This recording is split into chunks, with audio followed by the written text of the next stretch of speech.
Bar flipping for whoever will listen. I've been your favorite. Heard my first verse on Hot 97. Feel like I made it. Give up this shit and just scramble nights that I made it. Gave my better half the music still underappreciated. Overlooked this in something that we created. Niggas would rather run from the culture yet come for the easy payment. Stuck with the cliche, got the belief to change it. Overshadowed with the thought of you possibly being famous. Wanted number one from the cops and they bring. Open discussion tonight. Main thing we want to discuss is life. Bunch of random topics, but it all makes sense. Let's get the show started. What's good, bro? What's good, man? Yeah, shit, what's up with you? Shit, cooling. Just ready to get it going. Yes, sir. How did the event go? Boy, fire, man. Like, it was way better than I even expected, man. You know, you got a bunch of people showing up. With Shaq showed up. I see Shaq and Julio Jones. Yeah, Julio Jones, Vic B. Yeah, a couple of other Falcons showed up. What's his name? Michael K. Williams. You know, Omar from The Wire. Yeah, I know what that is. That's yeah, he showed up. Jared Jack. A lot of folks, man, showed up, man, to support. I was loving it. I loved every little bit of it. All the battles was fire. Hold on, I'm about to bring my homie Shig on. Okay. Yo, what's good, yo. What's up, my king? Chilling on here with Slick Will from Bullpen. Yeah. Hold on, man. He was on with us last week. Yeah, what's going on, man? I got to take care about. Yo, finish going on, bro. Yeah, I mean, I think we started off with Street Games versus Danger Zone. But, you know, a lot of people, you know, Danger Zone's been on fire here recently. Everybody was expecting that to be a wash, but that ended up being one of the best battles we had that night. Street Hymns came with it. He was cooking. So, I mean, definitely look forward to that dropping out on Cam. You have a schedule set for all the battles? You said what? You have a schedule set for all the battles? No, we don't have a schedule. Right now, we're going to set the schedule up towards the end of, like when we're done with the pay-per-view. Because, you know, the pay-per-view should be out here soon. Rap Grid should have the footage either tomorrow or the day after, and then we'll start getting that going. That's dope. But after that is after the pay-per-view, you have to, you know, once it's time to take it down, then we'll set up a schedule for how we're gonna release it. That's dope. All right, my fault for cutting you off for finishing up your recap. Oh yeah, no, you got, but let me think, man. I mean, after that, we had Cortez and D Flames. I mean, that was a pretty good one too. I was rocking with that. I was actually a little unsure how that would play itself out. You know, Core being, you know, real good with wordplay. Flames is more, you know, he's real aggressive. You know, he still got bars, but you know, it ended up being a pretty good battle. And everybody was feeling it. What else? What else was after that? We had the Suge bet, the one I was looking forward to, and it did not disappoint.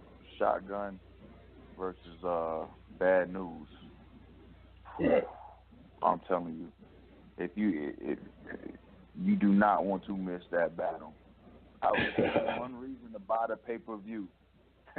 That's the one to do it. I don't want to give too much away on it, but like you know, News had a pocket check that moved the room on Suge. Crazy on Suge? Crazy. Yeah, like it was it was crazy. So you'll definitely look out for that one when it comes out. Rigs and Clips. Just want to ask you about that.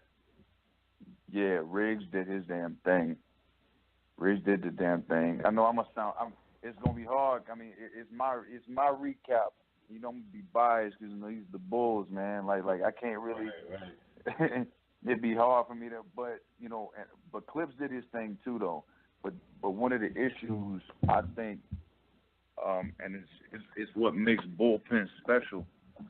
And I think a lot of top tiers that we bring down here are gonna have to understand is, if we bringing somebody down here in front of you, they not to be taken lightly.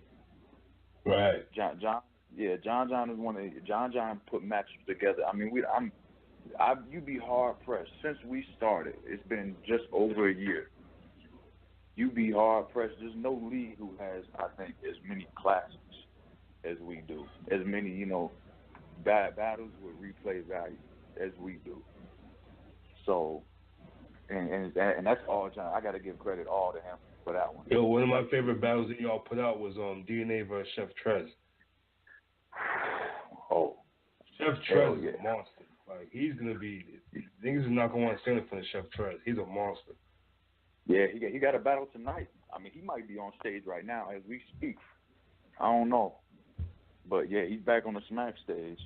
Salute to him. That boy a beast right there. Yeah, definitely. Salute to Trez, man, because he is a problem. And it's good that he calls game and freestyle game, crazy. Right, and that was the big thing about him and DNA, because they was like, both of them was, on top of their game when it comes to rebuttals. So who's gonna out rebuttal who? Mm-hmm. And I think Trez. So you've seen it. So the what is it? The Puerto Rican and Mexican moms, like that one. That rebuttal was fire. Yeah. Yeah, and wait, he got another one. We ain't dropped that footage yet.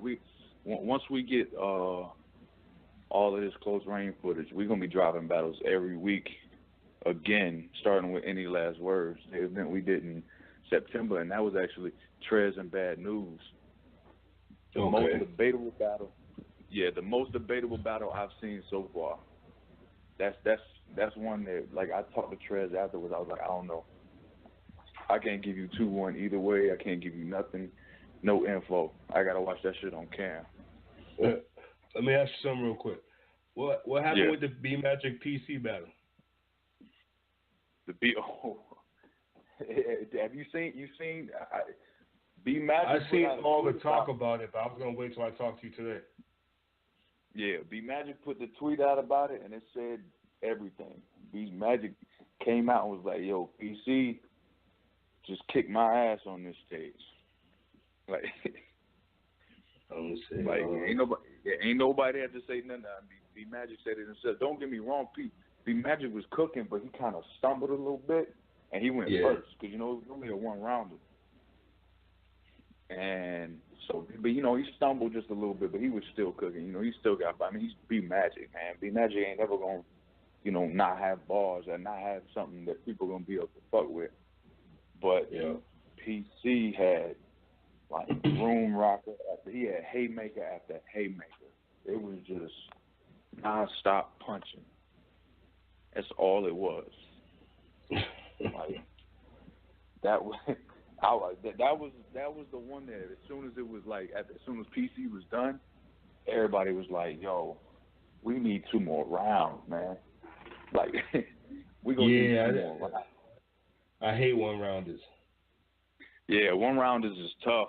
One-rounders is tough, and that's what I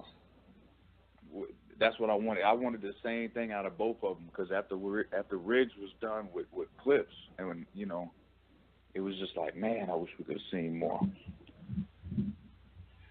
Yeah, I used to live out there in Georgia. I lived out there for like 4 years out there near Marietta and shit. So when I used to tell people about battle rap, they looked at me like I was crazy. How has it been for you being from out there? I mean, seeing the how the people accept it out there. Building the market is a lot tougher than what we thought it was going to be. It's a lot tougher. I mean, don't get me wrong. That it was a packed house last night. Right. You know what I'm saying? Close range. I mean, we had everybody. I mean, and it's because of who we can bring. It's still crazy. I had Shaq in the building. Yeah, that's what I'm saying. But and crazy. I tried for the longest to try and get Shaq because he a big fan of Suge. He done mentioned Suge on the little post game shit on TNT. So all I needed, I was like, all we got to do is get that bug in his ear. All you got to do is tell Shaq, yo, Suge gonna be in Atlanta battling, and I know for a fact he gonna show up. And I guess we finally got it. Somebody got it to him. And yeah, he showed up. But you never know who's gonna show up to these events.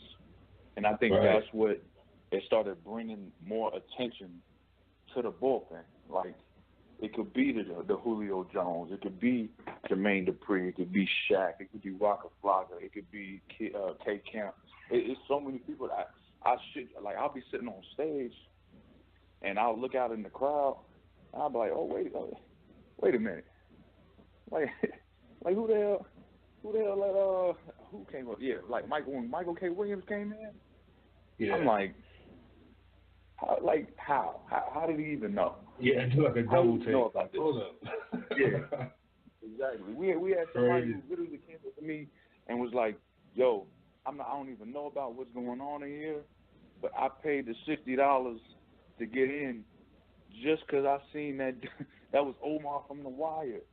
Like, I paid $60 just to get in the building because I saw him walking in while I was driving by." That's wild, man.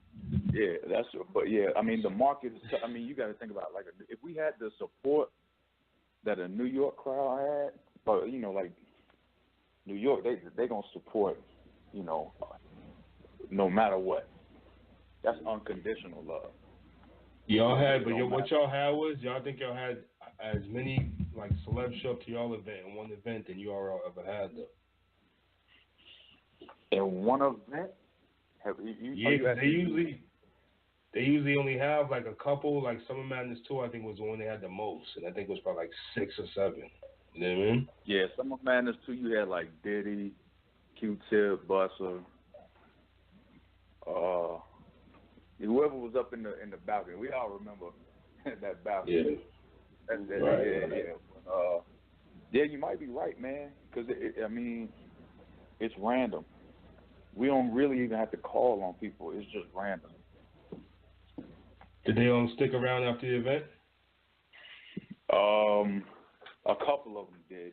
Some of them got to get up out of it. Shaq can't just be hanging around like that. I can't imagine Shaq was hanging around. So I knew he had to get up out of there. But yeah, a couple of them did. I know. I want to say Michael K. Williams did. Julio stayed right until the end. But then he left right after that. But yeah, some of them, man, they just be kind of hanging around. I remember Genesis, Waka Flocka was out there just roaming around, in the parking lot. It was just cool. That was it. Yeah. But that's the atmosphere. Everybody loves the atmosphere of our events. Like, it's just different. Yeah, the weather out there is beautiful. I be telling people up here about it. They be like, whatever. I'm like, yo, you don't understand. Like, the weather out there is crazy all year round. The wintertime isn't even wintertime out there. Like, it's nice now down there. Like, it's crazy. Yeah, it was 85 degrees yesterday. Yeah, it's crazy. Yeah. It don't get cold, man. It don't get cold. If it do, love it out there, man. People dying. People can't handle the cold down here. Yeah, y'all still get the ice storms down there? Them ice storms down there, crazy. That's what I'm saying. The people be dying when that happens. Like as soon as like when we get like a half an inch of snow. I mean, I done seen interviews with people be like, yeah, I was just driving fast. They be in a ditch somewhere. I was just trying to drive faster. That way I wasn't in the snow as long. You like, that ain't how that works, man. That's why. Yeah, when I was down there, they was kidnapping people at the Waffle Houses and everything. That shit was wild out there. Right. Facts. It's crazy out there, though. I had a good time out there, though. That was a real good time out there, though. Yeah, it's a good, but that's also a reason why the market is kind of hard.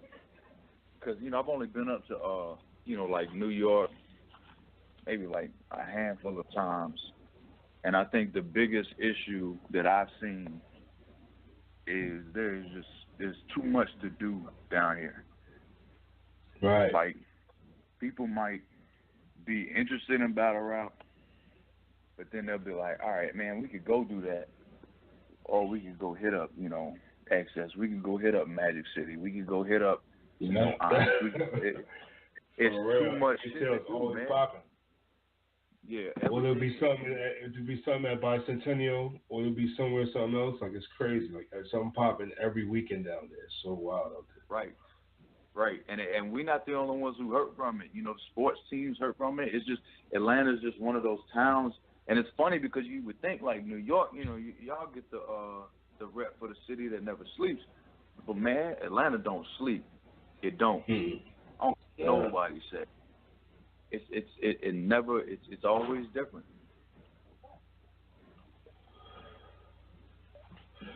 Yeah, it's a whole nother world out there, man. Right. But yeah, I mean, I think we're building the market the way it needs to be done. You know what I'm saying? Like bringing the stars out, because that's all people.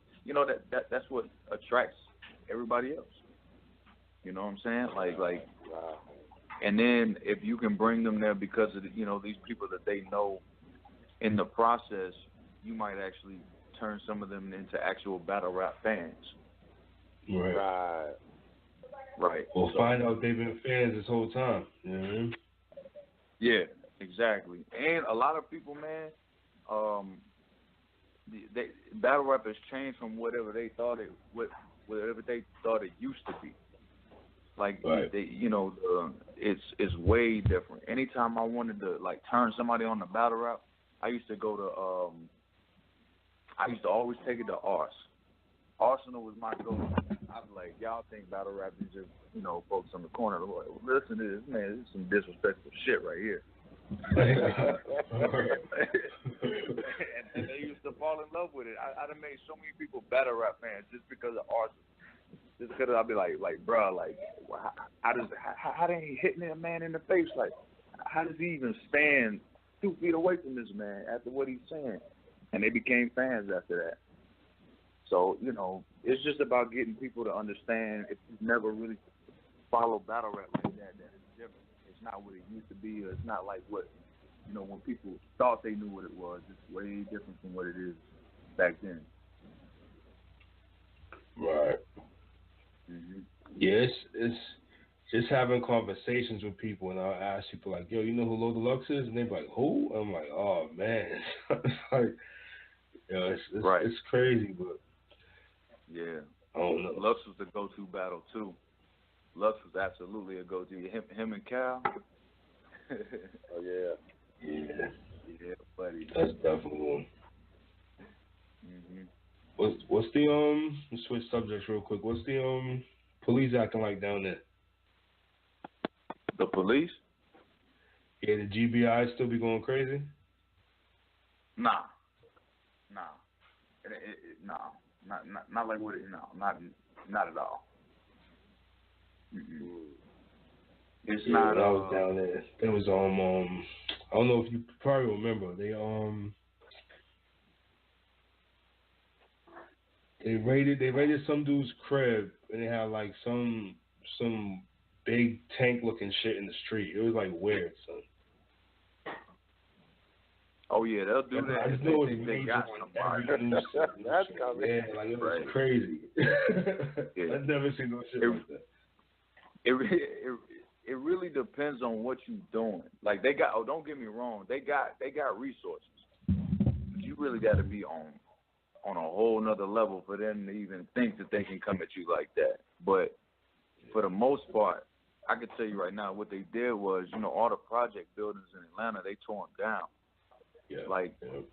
So like the ones you used to know, like, the Bowen Homes, the Kimberly Courts, all of that stuff, they tore it down. And they forced all the people to move outside the city. And then, we got a new stadium opening up next year. We've got a whole lot of new stuff. Like, where projects used to be, now you got like $400,000 homes. So you force it out, and then they make this whole, oh, well, crime has gone down by like 60%, not even noticing that like 15 minutes outside the city, crime has risen like 80%. Like, you know, all you do was keep people out. Weed and seed. What areas are they pushing people to? Gwinnett. I know, like Gwinnett got bad because I was in the city until right before I became a teenager, and then I moved right outside the city, and then we were in a nice, we had a nice little setup, and then maybe like 3 years after that, everybody else just followed. Yeah. That was everything we was trying to get away from just kind of, followed us right on outside the city. Yeah, I noticed that because I was out there about 2009, and it was like the subdivision I was in. I just noticed that it was like, because I'm from the hood in Boston, so when I got down there, I could spot that shit easily. I was like, yeah, it's coming. All the empty houses started to get filled up, and I was like, it's coming, and it just started happening out there. I'm like, we can't just chill when we got something good. Like, subdivisions out there are nice as fuck. Like, I don't think people understand, like, the housing you get out there is so beautiful. It's like, it's crazy. Right, exactly. I mean, and it's easier for them, especially when it comes to the government, man. I mean, y'all know what eminent domain is, right? Yeah. Yeah, you already know. They pulled that on a lot of people down here. It's like, yo, we want to build a Walmart right here.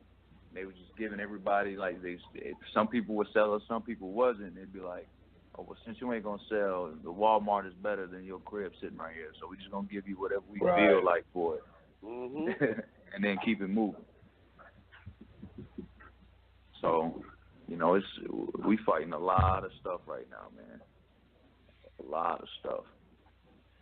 Fighting change. Cold-blooded, ain't it? Yeah. It's crazy. That's a fact. I don't mind the change. That's the crazy thing. I don't mind the change. It's just like it's not actually change. You're talking about you're just moving the problem.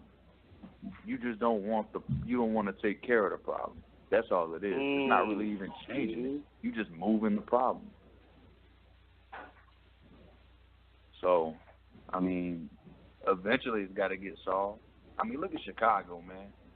I had a theory the other day that I was talking to somebody else about. Like a lot of folks like, look at them folks out there in Chicago, dumb, they stupid. They out here just doing God knows what, whatever, killing and doing whatever they want to. And I made the comment. I was like, you know what? I don't know if it's they being dumb or if it's they've gotten smarter. Think about it just for a second. Mm-hmm. If you raised in those type of conditions, and you know for a fact that like this might just be it for me. Like very few people make it up out of here, and maybe it's me, maybe it's not. Wouldn't your mindset change after that? If this is it for me, then why should I care? Why? Mm-hmm. Why should I care about, trying to do better for myself if it's not even good? If I'm already like way, way, way behind in the race and there ain't no way for me to catch up, fuck it. I'm just going to do whatever the hell I want to do. Yeah, I ain't going to make it worse for myself. Yeah, man. Yeah, you just don't care no more. Fuck it. I'm going to just do whatever the hell I want to do. Reckless. It'd be like it's like that question you ask yourself, like, when you hit rock bottom with a nigga rob a bank, they at rock bottom out there. Right. You rock bottom, fuck it. I'm gonna just do whatever the hell I want to. If I die, I die. I was at rock bottom anyway. Right. They watching everything everybody else is doing. You say what? They watching everything what everybody else got and what they doing. They want that too. You know what I mean? Right. Yeah. Exactly. Like, I mean, and especially like, and I don't even want to blame it on nobody. Like, I would never want to blame it on Obama, but it's like when he got elected, the problem was bad, but they got progressively worse. And it makes me wonder, is it like, damn, we got a dude from our hometown that can't even help us. That ends hope, don't it? Yeah, that hope went away real quick. And that's not even a shot at him, because there's a lot of other things that man probably had to take care of, man. Real shit. Right. I understand. Right. But it does cause, it's like collateral damage. If you got to take care of this and you can't really take care of that, some of those other people, it's just they might lose hope. And then they don't give a fuck. They don't give a hell about anything. And this is what happens. That weed 50 people dying in a day. 50 people dying in a day. Like, that sounds like it sounds like a small number and a large number at the same time. Like, it's like, but 50 people in a day is crazy for a city. That's tough. That's tough. Yeah, I'm trying to find my homie from Chicago now that I'm calling in. Okay. But yeah, he said it's not really. He said like the media hypes it up a little bit. He says it's not bad. He says it's bad, but it's not that bad out there. Yeah, and you're right, because I've only been out Chicago like maybe 3 or 4 times. I never felt like it was like a third world country or nothing. That's what they making it seem like. They make that's what the media is definitely making it seem. You might not make that out of there. Right. Right. It's just random. They make it seem like it's just random. Like anybody could get it. Which you can anywhere though. That don't discriminate on just Chicago. You can get that right here, right up here. Yeah, that can happen anyway. But I will say, like it's like here in Atlanta, like I'm from the East Side, and it seemed like, and maybe I'm prejudiced. Like I said, I could have been raised biased, but it always seemed like folks on the West Side, it was random over there. Like if somebody got you, if somebody was jugging you on the East Side, like somebody came and got your car or anything like that, that was somebody you knew. That was somebody who had caught you slipping and was waiting. On the West Side, it just seemed random, man. Like it would be like, it just never seemed like it was planned. It just seemed like it was all reckless over there. Could be biased, but yeah, you're right. Yeah, the thing that was tripping me out down there also was the home invasions. They still doing that out there?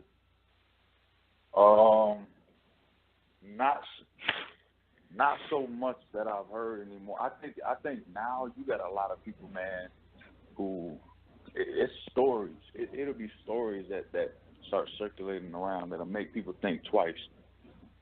Like I know that this might have made national news. Y'all heard about that 92-year-old woman that got shot up by the police?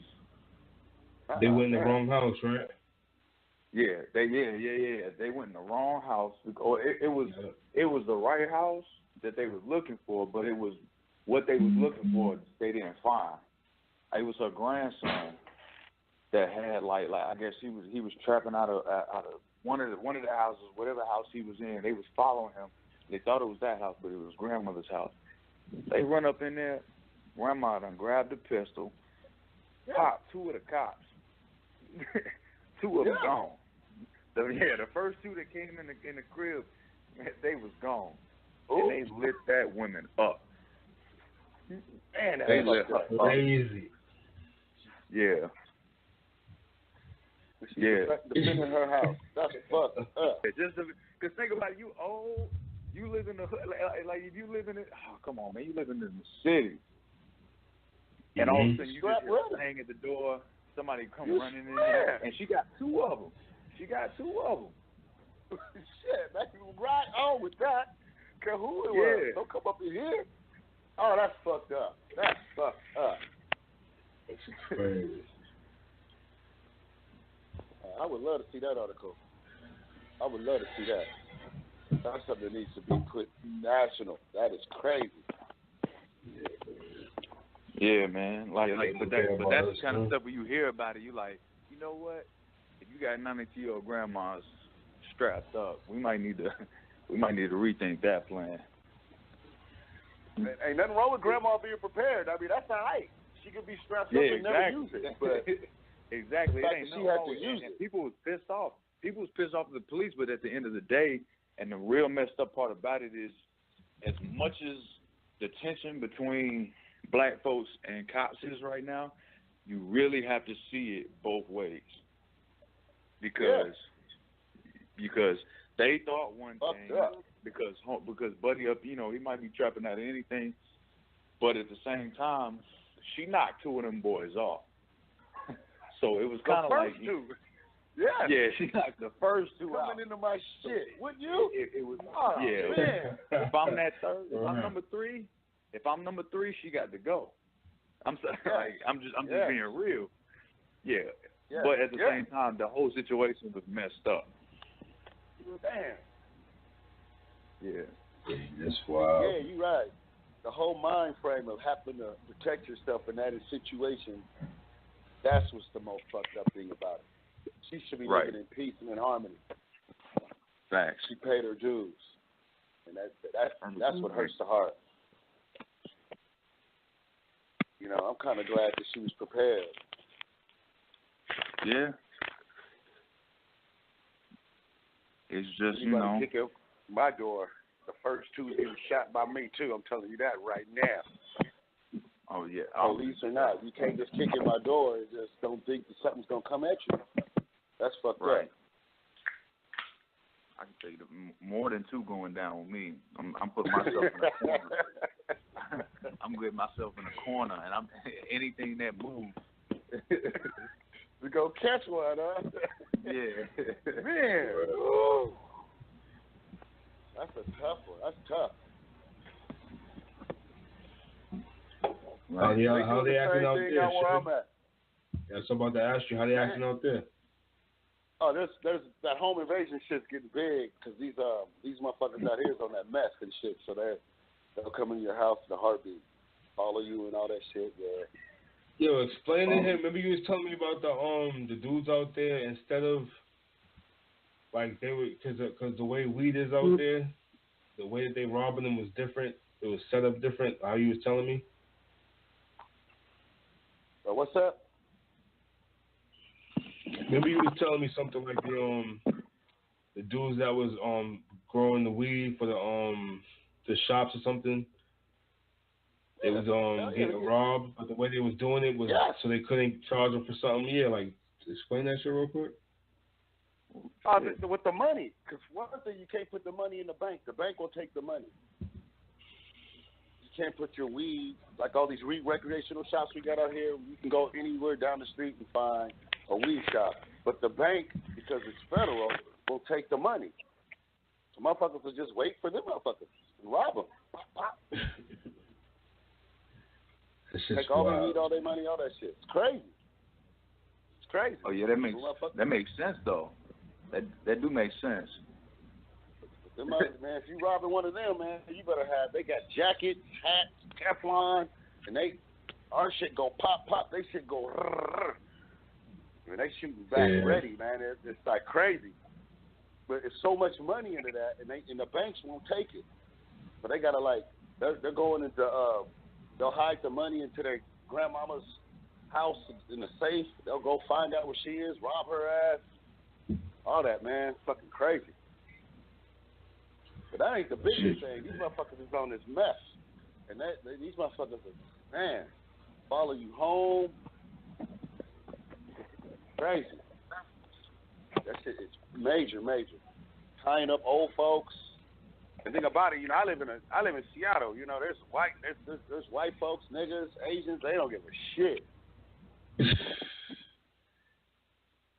That's what happens when it get bad out here.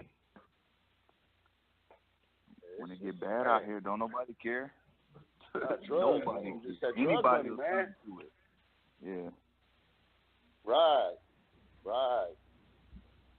And they moving up, and my city's doing the same thing they've been doing the same thing like they doing in Atlanta. They're moving everybody out the central area, which used to be the predominantly black. And they're putting up them big giant houses. And they're moving everybody into the suburbs, like, Federal Ways and Kent and Renton and shit like that. And the crime is skyrocketed the exact same way. The exact same way they're doing down there in Atlanta. Same thing here. Yeah, you got like $200,000 homes, but they Section 8. Right. That's what we got here. That's what we got. They knocked off all the projects. They no more projects and shit. They done made townhomes out of them, man, with beautiful downtown views and shit and pools and shit. And they moved everybody out here to SeaTac and Auburn, and that's where a lot of the crimes and shit's happening. Because now, you got, those used to be suburb towns, so where people who had money would leave the city to be in peace there. Now, and the police can't really handle it. They ain't used to having all these young fast ass motherfuckers out here, doing their shit. Right. Seeing motherfuckers on the highway, seeing motherfuckers doing this and that. They ain't used to that. So it's like, man, it's a cold switcheroo change. Right. And, but that's a cycle though, man. It's a cycle. It's like you wait until the property value goes down, like the city of Atlanta, or it might be the same thing in Seattle. You wait till the property value hits like just rock bottom, and then you use the government to impose the eminent domain and stuff like that. It's already cheap, and we can tell them we'll give them whatever the hell we want for it. Then you start building up homes and big homes, and you just sell them. You make a crazy profit. Then you move everybody else out the city. Here we go, like maybe 30, 40 years later, it's going to be flipped. Everything out there is going to be all jacked up. You do the same thing. Like it's, you live right it's a big game. It's a big game, man. And think about it. I mean, this is the first I'm ever hearing about this, really. I really looked into it, but it's the first I'm really hearing about this in another community. I never really thought about that. That's probably going on in all communities that house the majority of minorities. Absolutely. Detroit, boy, I went through Detroit.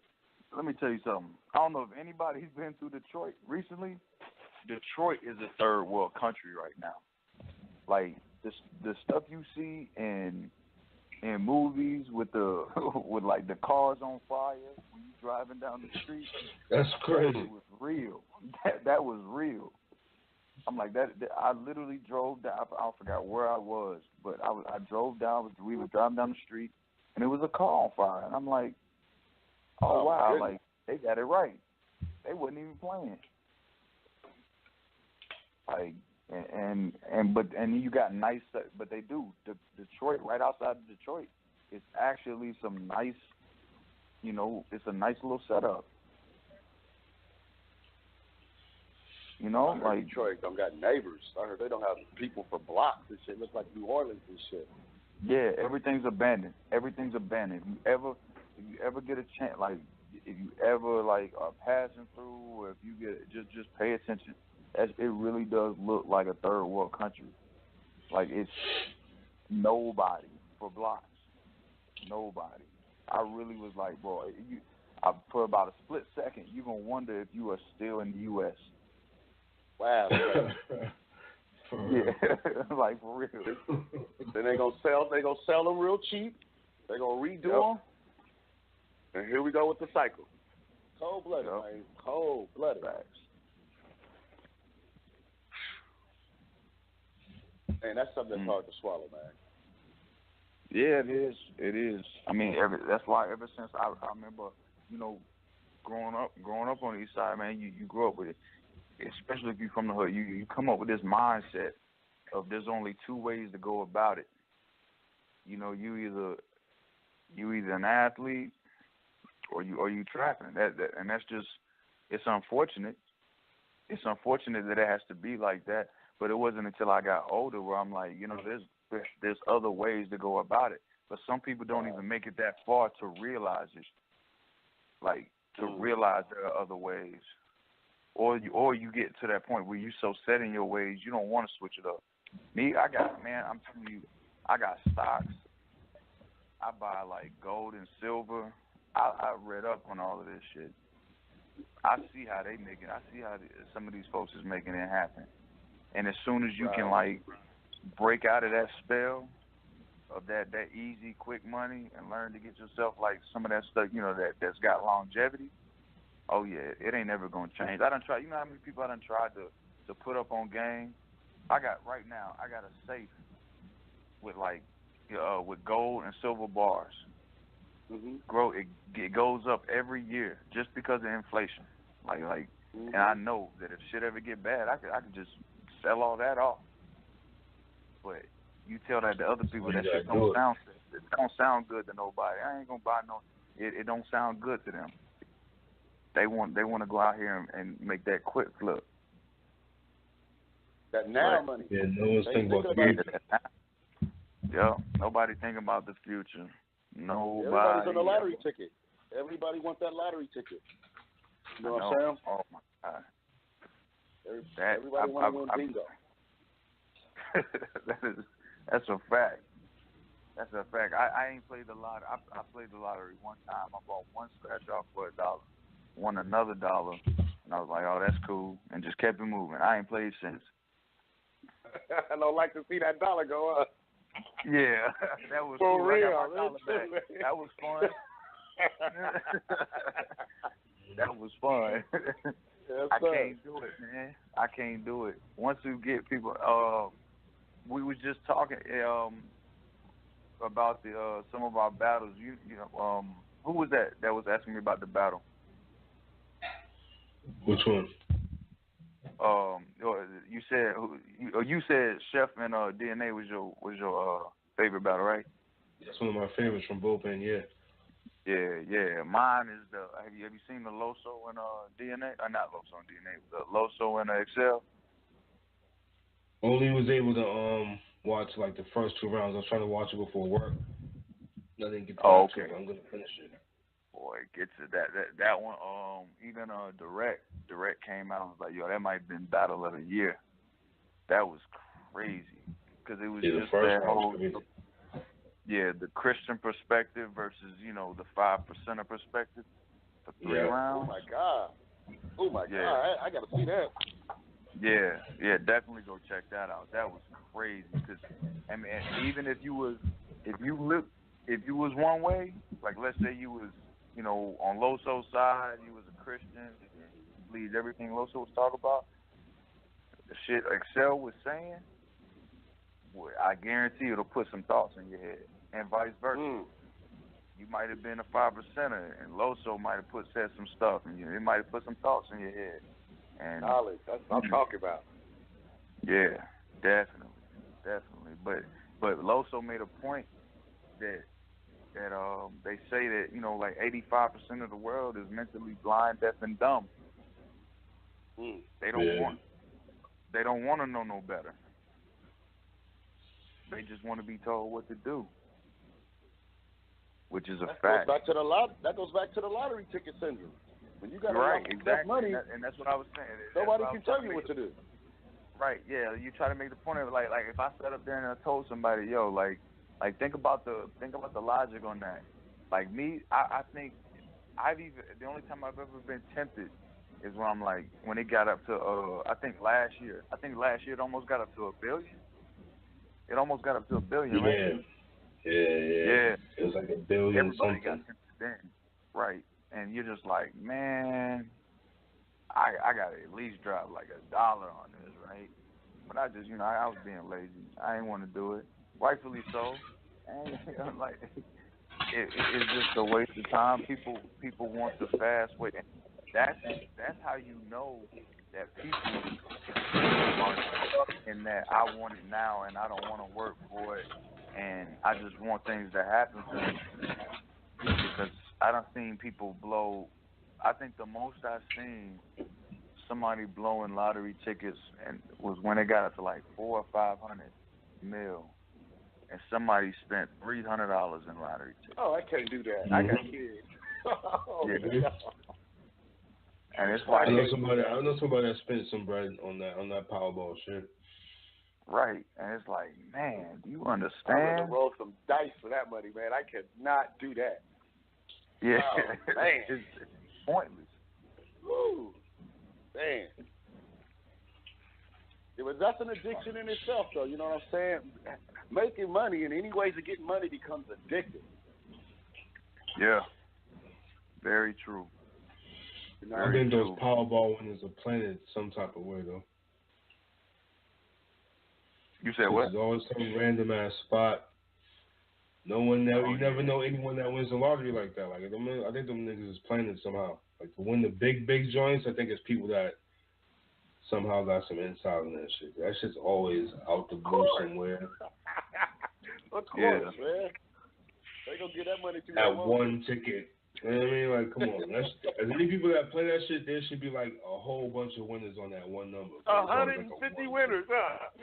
You know what I mean? Like, it's just all so right. Oh, shit. That is so true. Yeah. I just can't. I can't. I'll never. I'll never say I never, but I just can't picture myself spending no money on that just because I think about the odds in itself would never let me buy more than like one ticket. Because I figure if I'm supposed to win it, then this one will be the one. I'm not going to try my luck, and just play all these different numbers. That's the accident waiting to happen, man. An addiction waiting to be. Yeah. I know some people that actually won real good bread on scratch tickets though. Like I fuck with scratch tickets before I fuck with the number though. Right. Yeah. I know people who won some real good bread on scratch tickets, so I know scratch tickets you can do it, but that guessing that number shit, that shit's all fake. So. Maybe not the lower shit, like the cities and shit. Blackjack. You said what? They got casino. Oh, casino? No, let me tell you something. No, I'm gonna kick it to you. I'm not gonna say I figured it out. It's a way to play. It's a game at a casino. Well, I mean it's roulette, but it's a way to beat the casino. It's literally the only odds you got. That's 60%. That's over 50%. Is playing. Y'all done both ever played roulette? Like sat at the table? Yes. Okay. So you know how you got that first, what is it, the first 12, second 12, third 12? Right. So, you know that pays 3-1. Right. So if you was to, I tried this out, I don't know how I felt, like I was just looking at that, I don't know how I figured it out, but if you play just $5 on the first 12 and then just like $5 on the second 12, I think you got like a 63%, 64% chance of winning because you got to factor in the 0 and 00. Right. But you can actually play $5 on the first 12, $5 a second, or first, third, second, third, however you want to play it. And no matter what, I mean, after a while, because you're gonna lose one of them. One of them is gonna lose, but it pays out 3-1. Right. So, you covered up with a nick every whopper, for sure. Right. So you playing 24 out of the 38 numbers, and all you got to do is just put $5 down on one of those or two of those 12s, and shit. But here's what people fuck up. Here's why I fucked up. This is how I know I learned the hard way, because I started doing it, and it's like you put down 10, you win 15. Put down 10, you win 15. Right. And then I'm thinking to myself, shit, might as well put down like 20. Let's see how that works. Gone. That's it. It's over. You gotta stay consistent. That's literally my best advice if you're ever gonna gamble. Go to the roulette, and you'll notice that your money, even if you do start losing a little bit, you'll notice it goes a lot slower. You just do 5 at a time. That's what I was about to say. You got to be there for a few hours. Oh, yeah, you're going to be there for a few hours. I did that. I literally, it's a boat down there in Georgia. It's down in Brunswick. And it goes out for like 4 hours in international water. That's why you can gamble. And I did it for like 4 hours. And I came out of there with like $80. Ain't bad. I enjoyed myself, got free drinks, walked away with $80. I'll definitely do that. That's all right. Yeah, man. That's what it's all about. Yep. That's all. There's so many. There's casinos everywhere around here. I'm in Seattle, native land. Oh. So they can put it right up on the federal land. Yeah. At West Coast, y'all got it real nice out there. It's liberal as hell out there.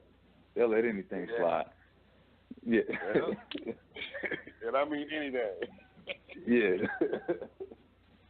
Man.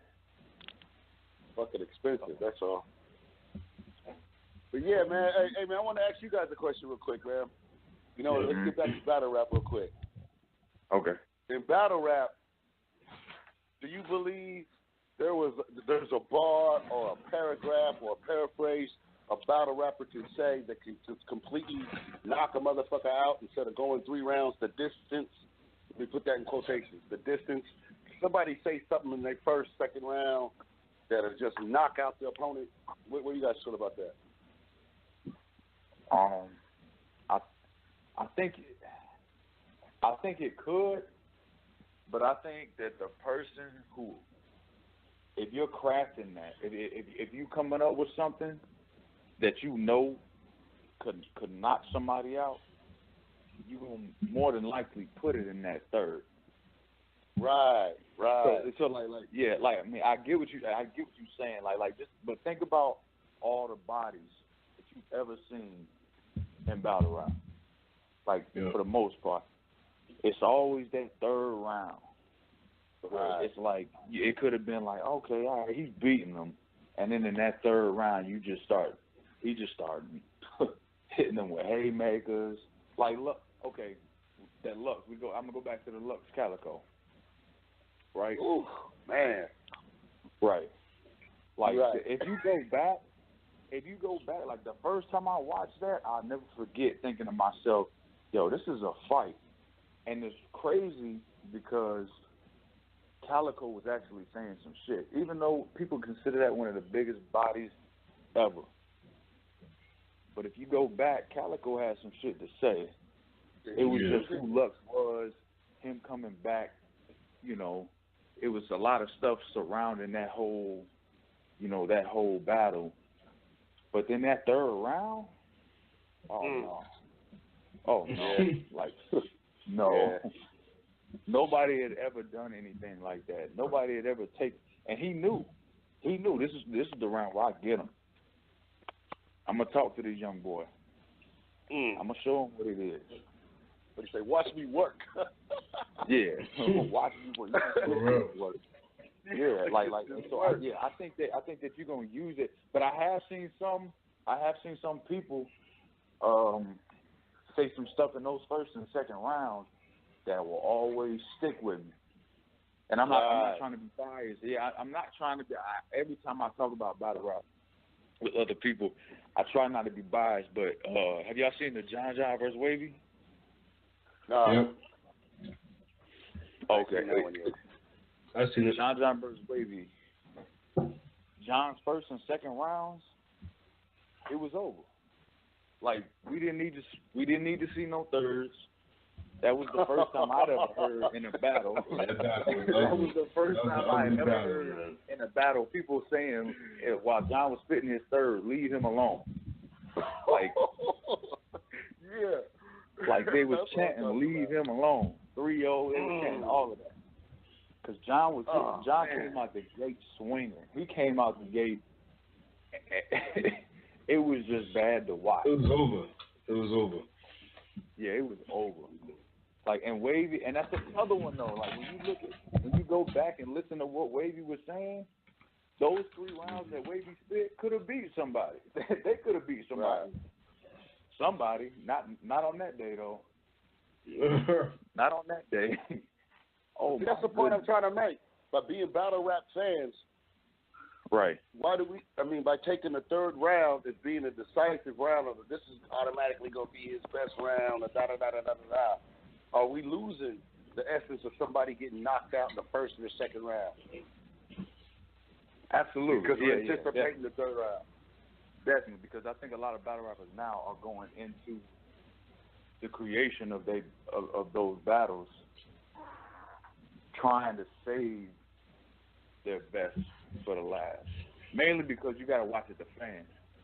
Let me tell you something. The fans of battle rap, and hopefully I don't take too much flack for this, but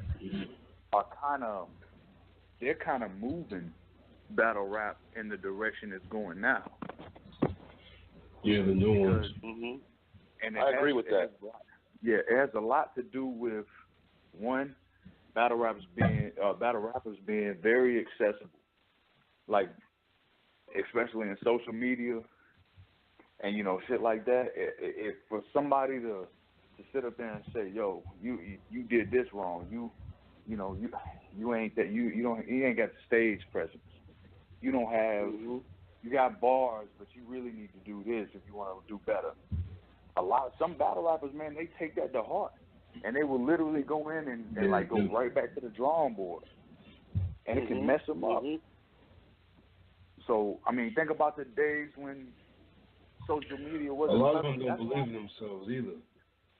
Right, a lot of them don't, and that's why battle rap has hit that point where we don't want to accept too many newcomers, mainly because that's the crazy, Mooks, the Luxes, all of them, they were put on a pedestal back in the day where they weren't accessible. It was just, when's the next time Lux? When is the next time I'm going to see Lux? Because that's the only time I'm going to be able to hear from this man.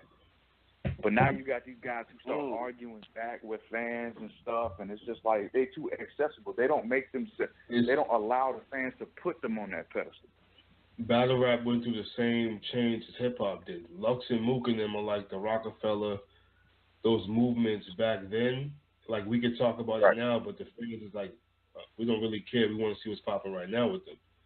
You know what I mean? So it's like once social media came in, that's when the whole new battle rap shit came, and now it came with like fans seeing and having way more access to give their opinions, and it changes a lot of these battle rappers' minds and their careers. And like there's battle rappers who get crucified. Like Hazy's getting crucified right now because of that chain snatch. You know what I mean? Like that's crazy. Right, and it's like and you diminish some of your, what is it, like your aura? It's like you diminish how the people perceive you, because they actually get to see the real you. Because they see you behind that keyboard or behind that phone typing every day. They see you even though you might not be battling, you might be out there posting something that somebody might not agree with, and so that kind of like takes you, that knocks them down a peg, in their eyes or something like that. You just don't. Social media have been fucking shit up for about a decade now. That's just it fucks that's a lot just of a fact. But hey, I'm gonna be real, man. Where I'm at, I need social media. That's how I can get connected. Cause I'm way out here in the West Coast. You know what I mean? Oh yeah. That's how I know who Bullpen is. Right. I mean, it's good, but with anything that comes good like that, anything that comes, that's supposed to be used for good, somebody's always thinking of a way to use it in a different light. The internet was a great idea in the 90s. Internet, we all gonna be connected. Everybody's gonna be able to talk back and forth, and we're gonna bring the world closer together. Look at what a majority of people are using the internet for now. Man, true. It's going to get bad. Anything that starts off with a good idea, people are going to use a way to exploit it.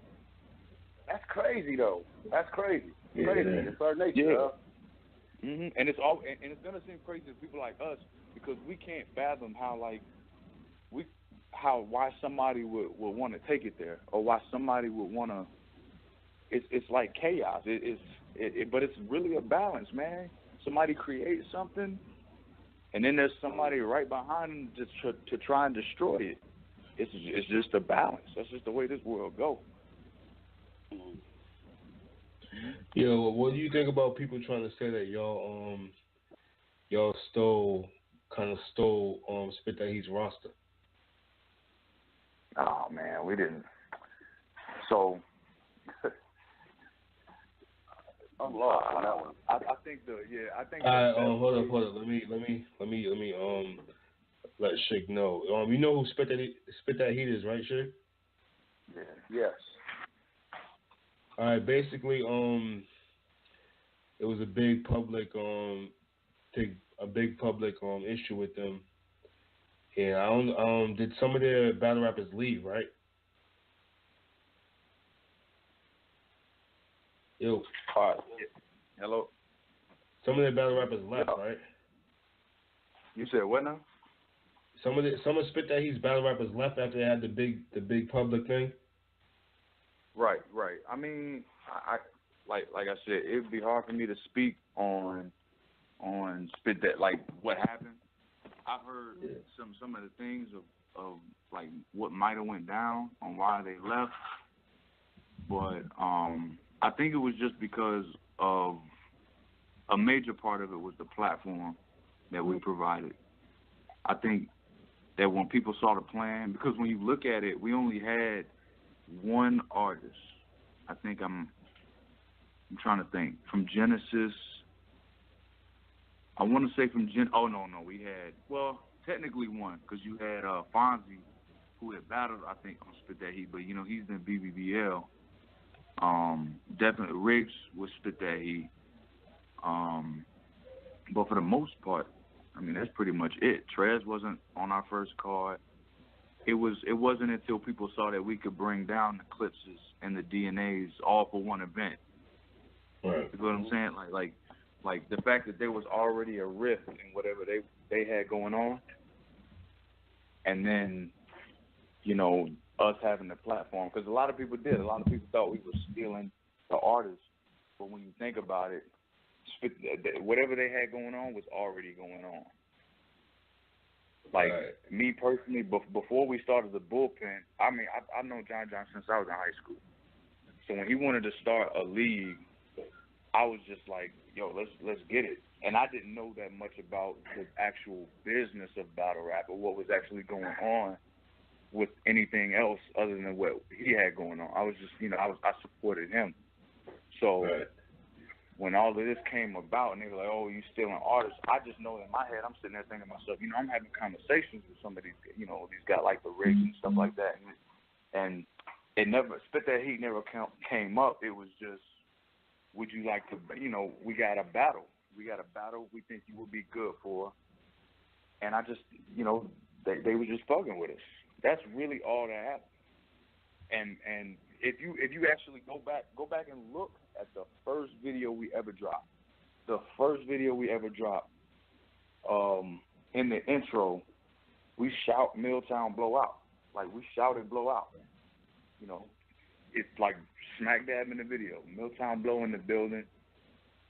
Spit That Heat. We actually put that in the video because it was all love. That's what it was. You know, we here to do our thing in Atlanta too, but it ain't no reason why we can't coexist. Right. And, you know, not everybody felt the same way. That's probably the best way I can describe it. We tried. Not everybody felt the same way about it. So, you know, that's I can crazy. and that's another big thing about in the same city. Right, and that's another big thing about battle rap too is you got to think a lot of this stuff, a lot of the decisions, and a lot of you know, I'm gonna do this and I'm gonna do that. It's all word of mouth. This ain't the actual music industry. You know what I'm saying? If you wanted if somebody was signed to Atlantic or signed to Def Jam, it ain't nobody just saying, you Atlantic, you Def Jam. Right. Yeah. You know what I'm saying? Like now if they were signed to Spit, I can see if they were signed. And they were like, everybody's a free agent, right? Everybody's a free agent, right? Free agent. Unless you got a PG contract with Smack or something like that. Mm-hmm. Yeah, you a free agent. You free to go and Which come. Which is what the artists would want, though, right? That's what the battle rappers would want, to be able to go from here to there without any contractual obligations or anything like that. Right. It's about your brand. It's about what decision you're making best for your brand. If you think that Bullpen is the best for your brand, Man, come on. We got That's work, right? Yeah. Wow. We'll make it look like we would never put anybody in front. Like I said, we could, the classics. Like I said, I can't take credit for it because John comes up with most of these matchups. These matchups he comes up with, I mean, he watches this shit religiously, and he knows who would be good against who, which is why we have so many classics. Because he's actually the one doing it. I don't know what other leagues might just be booking just based off a name, but when you see like a Loso versus Excel, like what? And that shit is like legit a battle of the year candidate. Mm-hmm. Like people look at that battle and they're like, yo, that is crazy. That is one of the craziest battles I've ever seen. And I've been watching this shit for a decade now. Yeah. So, yeah, but a battle rap award, where all the leagues get together and put their nominations for who's the battle of the year, the best newcomer, all that. We have kind of an award show. Didn't they do that? I mean, an award show, you're right. Yeah, I want to say they tried to do that though, because who votes for? Because I know Tay-Rock got. I think Guerrilla Warfare did it. Yeah, I know. Yeah, Guerrilla Warfare, the Crown 2, or the Crown series, right? They do it for the Crown when they hand out like awards. Like I know Tay-Rock got like slogan of the year with That's Light and all of that. But I know there are some media markets and others like I know Rap Grid and like BattleRap.com. A lot of these guys, they get together and they put out like the top 20 battle list of the year. Like whoever had the best. I remember Tay-Rock winning it last year. Like I remember him being number one, DNA being like number two. I've seen the list, and it was like Direct voted in on it. You had like a lot of the staff on Rap Grid. You had a lot of the owners. We weren't that big at the time, so obviously they wasn't gonna come to us for nothing like that. Maybe this year, I don't know. But that needs to happen though. That would be something that also could bring a lot more fans towards this. Consolidate the leagues for one night. Consolidate all the leagues, for that one night. You know how difficult that would be though, man? Because at some point you'd have to literally think to yourself, who needs to be considered? Because it's a lot of leagues that it's like, I mean, how do we even allow? Because the culture vulture thing, right? The people who come in for like one or two battles, thinking that battle rap is the next biggest thing, and not realizing this is the hardest. This is the hardest thing to try and grow a fan base with. I don't think I've seen anything else that was harder to gain a fan base than battle rap. It really is. Why is that? That's crazy. I want to say it's because, I mean, your best case scenario is think about any other form of entertainment. It has to be original, always. Yeah. It has to have originality at all times. There's literally not another even comedians go to different cities. They might switch up a little bit, but they're telling the same jokes. Artists performing the same song. Everything is but battle rap. Can you imagine? No, real shit. Think about how much flack T-Rex got for spitting about 4 bars, like 4 to 8 bars that were the same in a battle. They crucified that nigga for that. That he was oh, cause see, we just using mixtape bars in our rounds. Yeah, he recycles. Speaking of bars, let me ask you real quick. What do you think about what happened with Sue Surf's last 2 battles as a legal? Are you including the Suge and T-Rex? like, what do I think of Surf as far as the 30-second rounds and choking at the last event? I think it's something that needs to be considered, especially because Surf is somebody who probably is gonna be.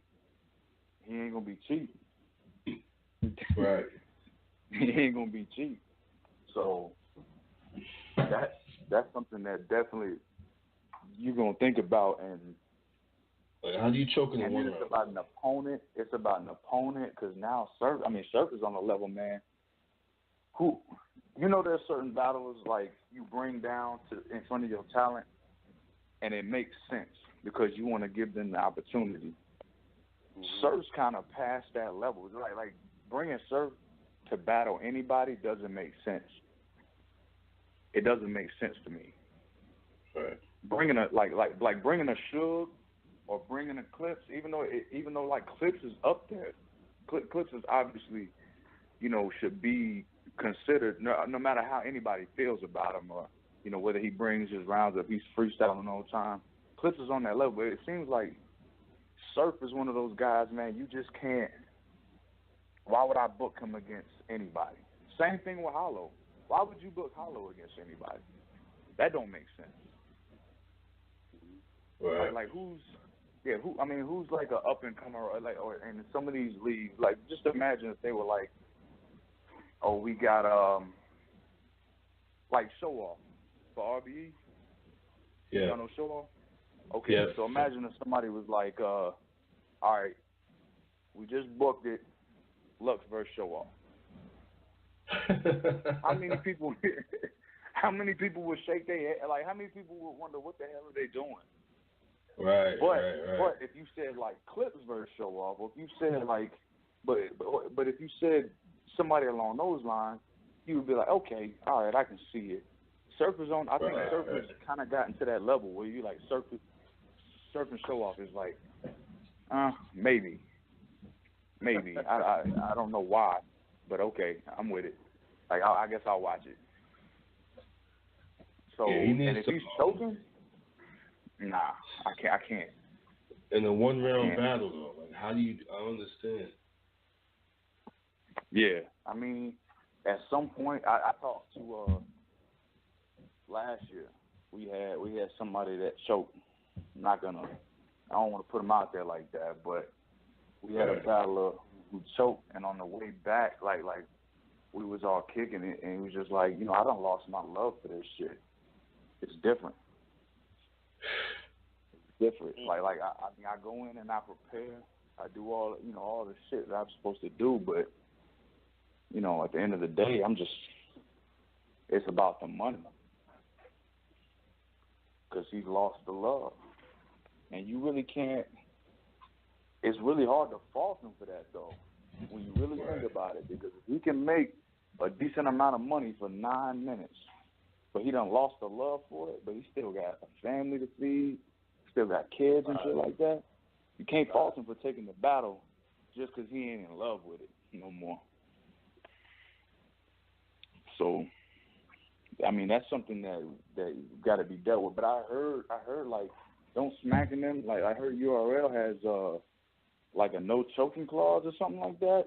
Is that true? I had heard about something like that. No. I don't even know. Yeah, like somebody needs to. I heard about something like that. I don't know if that's don't quote me on that. But I had heard about something like that. I didn't know if that had been like if that was an issue but I had heard about that. I don't know, but I think 25%. I think it's whack that some of these battle rappers, if it's not on URL, they're gonna they don't really give it that much effort when it's a different league. I don't understand that part. That's the part I don't understand. When battle rap is still battle rapping. If you on the corner or if you in front of a whole bunch of lights, you're still supposed to perform. But that's the kind of attention that like URL demanded when they came out. It was almost like this is the you know, when you got Beasley before every video saying the world's most respected and follow the innovators, not the imitators. Like that shit, people, whether you like it or not, that shit resonates in people's heads, man. Like people, you say it enough, people are gonna believe it no matter what. True that. People are just gonna be like, yeah, they right. They're the world's most respected. You know, I'm gonna follow the innovators, not the imitators. This is where I'm at. If it ain't here, it don't matter. And so then, now that the fans saying it, not a battler saying it, because it's like, well, shit, these the fans. If it ain't there, I guess I ain't gonna give it all. When that's the culture, that's the kind of shit we trying to change in the bullpen. Right. Because anytime we bring them boys down to any top tier, any of them, they come to the bullpen, I swear to God that you are about to stand in front of somebody that if you play around, you fuck around, you're going to get your damn head knocked off. I like that. Yeah. That's the way it's supposed to be, man. You said what? That's the way it's supposed to be. You in the ring. Exactly. Because all of this stuff, a lot of these guys going down, it don't make sense. It don't make, like when Big T went down to, oh man, he went down to Waycross, Georgia, and battled somebody. I don't even know dude's name, but I know that Big T choked like all 3 rounds. Cool. It's crazy. Like nobody talking about that because it didn't matter. Oh, Big T was just, I guess, in it for the money. No, it shouldn't be like that. One, there's like 2 people's fault for that. The fact that everybody thinks they can have a lead because they can get a venue and buy a couple plane tickets and pay for the deposit. Right. And 2, because you got these battlers thinking like that, like oh, this don't matter. They just booking me for my name. That's why I'm telling you, like we came into this with a whole different mindset. We're gonna have our bulls beat up on each other. If you look at it, you can kind of look at how we did it. Our main event was John versus Clips, our first event. John and Clips heavy hips. That's you got to bring attention to your platform. Then you had DNA versus Sire. Sire been a vet. Sire been doing this for a long time. After that. Everybody else was just, it was an undercard. There was no other big names we brought in. It was just folks looking to show out on the platform, and we built from there. So now once these boys is ready, now the Clips and the DNAs, the boys that y'all just saw John and Sire battle against, now we're going to put you in front of them. You done battled enough. I done seen what you can do on this stage. Let's see what you got. And nobody has disappointed us yet. Not one. Not one person has disappointed. That's dope. Every last one of them. No, but you cannot. If you watch any of these battles, you can't like decisively say, oh yeah, well, like DNA took that one. Or Clips took that one. Cortez took that. You can't do it. It's not possible. If it is, you biased. Hands down. I try not to be biased when I look at these battles because I'll tell somebody, like, yo, that was a little rough. But, like, we might have to go back to the drawing board on that one. But, like I said, John picks his shit up like, he picks him, man. He like a goddamn wizard. He like Rain Man picking battles, man. Right. Oh man.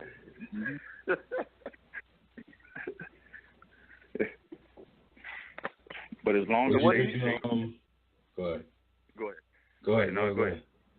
Okay, no, but as long as I just think as long as we stay consistent, if we stay consistent and to be honest with you, man, King of the Dot, what Organic and them got cooking up there, I've been fucking with them a lot recently, and I didn't used to. Right. I didn't used to fuck with King of the Dot like that. They might bring somebody from Smack on there, and I'd be like, all right, let me watch him beat up on it. But it's a lot of them guys over there, man, that I rock with. And it's crazy because they was built off of their own talent. Production is key. Production is key in battle rap nowadays. You cannot play around with production. It better look good. The mics better work good. Everything in that better work good. Because we can't play that game. Because people, that's what people are looking for now. People get spoiled. Right. Yep. You could put some of them matchups, some of them high like remember when Lux and Hollow? Yeah. Lux and Hollow had the potential to be an absolute top 5 classic. But watching Lux sit there and play with the lapel on his jacket and sitting there trying to speak into the mic and stuff, that messes it up. Right. That messes up because you're trying to create. It's basically like trying to create a movie, man. You're not at some point when watching that battle, you shouldn't even be thinking that you're watching a battle for a second. You should be thinking like in a whole nother different way. Like that shit, they should have you visualizing everything they saying. They should have you just in a whole nother mindset. And so production plays a big key. And as long as we keep our production up, keep these classics coming, like I said, come next year, around this time this year, we all gonna have to have a different discussion. I like that. Yeah. I like that. Yeah, I always thought that battle was it was in a bad spot. Not a bad league, but just a bad location. Right. That's a fact. But the Lux and Hollow? Yeah, I just didn't really like the location too much. Yeah, I still love the battle. I love what they had. Yeah, as a battle rap fan, I was really keen into that. But it was like you guys brought up some points as far as you want the battle rapper to concentrate on his performance instead of speaking into making sure he can be heard. Can y'all hear me? Can you hear me? Y'all hear me? You know what I mean? Right. Yeah. And that does mean a lot. That does mean a lot. All right. The King of the Dot, man, they got a lot of sponsor money, and people throwing money their way that's outside the culture. And they got a serious advantage of that. Right, because they appeal to all audiences. Right. But I'm gonna tell you, I found a fix. There's a comfort zone with them. Right. I found the fix to battle rap, and I want to kick y'all a scenario. See if this will fly. Do you think that if battle rap, if we could take it off of YouTube, if you could remove it from YouTube, everybody would to agree to remove it from YouTube and put it on a platform where I'm not saying like charge for every battle or anything like that. But if you were to charge for big battles, like you do for iTunes, like 99 cents a battle. Imagine with the views that YouTube gets. I think that if you were able to charge for like a Lux and a Holler, not the pay-per-view, not making people pay like $30 just to watch one event. I'm talking about just like 99 cents. That's it. Mm-hmm. For a battle. If everybody support the culture so much, what's wrong with 99 cents? Right. Just think about like the millions of your $4.99 a word. You said what? $4.99 a word. That's nothing. Yeah, it would. That's nothing. But you already know. But see that's to a rational. That's to somebody who cares about this culture enough to want to see it to keep thriving. Don't forget that these a lot of them have been used to watching for free. So to come out and just say $5, oh no, you have a lot of people feeling some type of way. Oh yeah. And that's crazy. See, that's the whole essence of it. That's the whole thing about it. Battle rap does have to get back its hardcore fans. There's a lot of, I mean, everybody wants to go with the trend anyway. So, if the hardcore fans is on it, if we can go see a DNA versus Arse live for $4.99, plus we get these undercards to go with it, man, jump on that. It's cheaper than a Happy Meal. You jump on that. Mm-hmm. They were doing that before anyway with the DVDs. Before you even got that, when they were slanging the DVDs everywhere. They were doing that anyway. It's just a bigger. Easy. That was easy because there was nowhere else to get it though. Because think about it. I mean, you couldn't just, you got YouTube and you got, it's like when you do the pay-per-view, people know how to rip all of that shit off. Facebook Live, man, there's so many ways. People think so hard about how to rip it off. It's like, bro, it's just a damn dollar, or it's just, it's really not that serious. That's like, I was thinking to myself the other day, I was like, I was trying to like come up with this plan because you're right, like if you got people asking, if you got the Hitmans and you got the Mooks asking for $30K or $100K or something like that, I know how much we get paid for YouTube. And I'm telling you right now, to pay off what they're asking for, you're going to need like 100 million views. Easy. Right. That's 100 million views. Now that's not, obviously we're talking about just views and not, how much is being made at the door and stuff like that. But I feel like if you were to do it based off of like 99 cents a view, and everybody knows that, you'd be able to tell somebody exactly what they worth. See, now that right there would solve a lot of problems. Probably crush a lot of egos. Yeah. But it would solve a lot of problems. But crushing egos would also help to better maybe, it would help to better the competition. Maybe somebody up here like, nah, fuck that. I am better than him. And I'm going to show y'all this next battle why. That's exactly the next steps. They need to make them right on it. It does. It almost has to be unionized to where you can take steps like that. It almost has I think to there be should be like there should be an official poll site, like not ran by any league, like an official poll site. It has all the leagues, all the battles up there, and it has official standings. That will make people write a lot harder if they have it has to be official stats though. Right. Where your money can be paid on a bracket, just like NFL quarterbacks versus second tier, second string quarterbacks and defensive linemen and all that bullshit. You know what I mean? You don't want to just throw everybody can't be asking for $100,000 or $30,000 when you only give a $5,000 performance and only can bring $5,000 with the people that think you perform. And that's real about that. That's crazy. Right. And that's why, and that's the struggle right now. Puts a lot of pressure on the promoters and the people who's actually putting the rap on, putting the show on, making it accessible to where people can see it. That's true. Have y'all seen the Chris Unbiased did a blog about that, about what it would take and how to determine people's worth. I didn't see that one. Yeah, it was. I mean, he had a couple good, interesting points on why it is and why battle rap got to the point it's at, and it was Summer Madness 2. Summer Madness 2 had. I mean, you think about it. Ciroc was sponsoring that one. Right. Diddy was there. I want to say, wasn't Diddy offering like $10,000 to the winner of a certain battle?